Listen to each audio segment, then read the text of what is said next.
Hi, welcome back to Finally Revealed. In this episode, I want to revisit our old narcissist folks again, and this is more for in a personal situation. I've covered several things lately on business situations, and I have a couple of more of those coming as I'm getting rid of those out of my professional life. But anyway, I wanted to revisit on the personal level, friends, personal relationships, neighbors, those types of things where you come into contact with them in your regular life. So I have 5 more tips of behaviors or examples of behaviors that may indicate that this person is a narcissist, and we're talking about the official far end of the spectrum.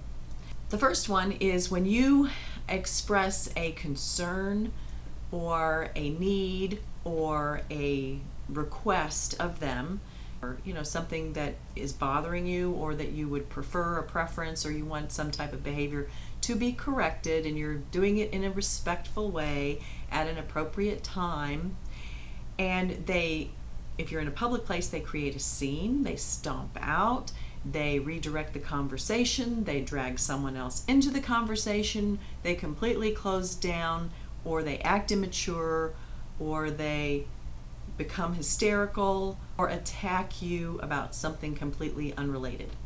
In other words, they don't act reasonable, they don't have a discussion, they may say we can talk about this later, but then they give you a completely ridiculous place and time to talk about this later, and they don't act appropriate as a person who cares about your feelings, recognizes your feelings, or recognizes you as having a point of view would act. So that's number 1.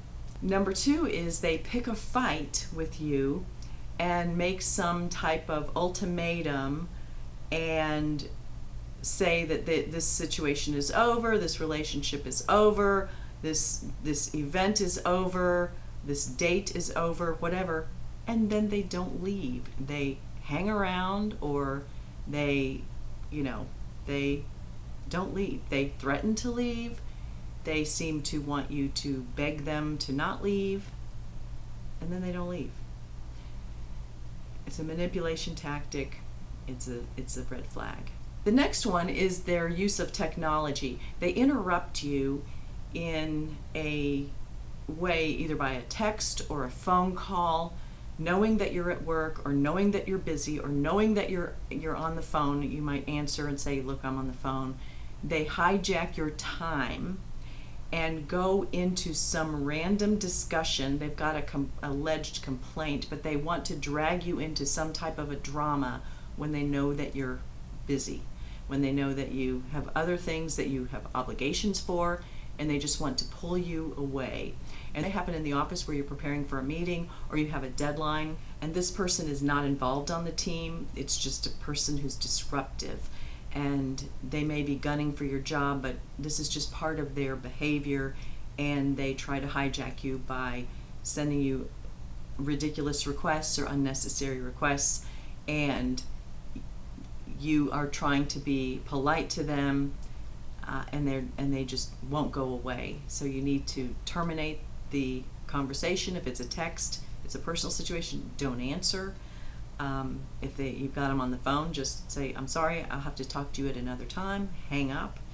Escort them out of your office if they've barged into your office, or have someone else come in to help remove them, or you get up and move to another place and away from them. So that's number 3. Number 4, this is one that people talk about all the time. They monopolize your time. They come on very strong, and they copy you. Everything that you like, they like. And you are wonderful, and you are unbelievable, and you are the best in the whole wide world at whatever your job is, or whatever you are personally, or as the best man in the world or the best woman in the world. And it's all just kind of unreal, because it is. And then the last one in this group, number 5, is all of their exes were crazy. Psycho, crazy, something was wrong with them, they were unbalanced, no one was ever normal. Something was always wrong with those people. And then finally, I have a tip for you, some advice.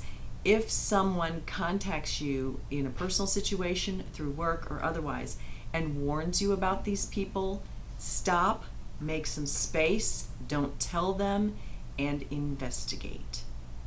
And if you can verify it, then recognize that red flag, and in a work situation, create distance. In a personal situation, say goodbye.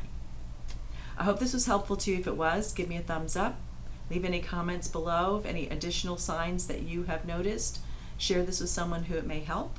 Subscribe to see our other videos, and come back and see me next time. Thanks for watching.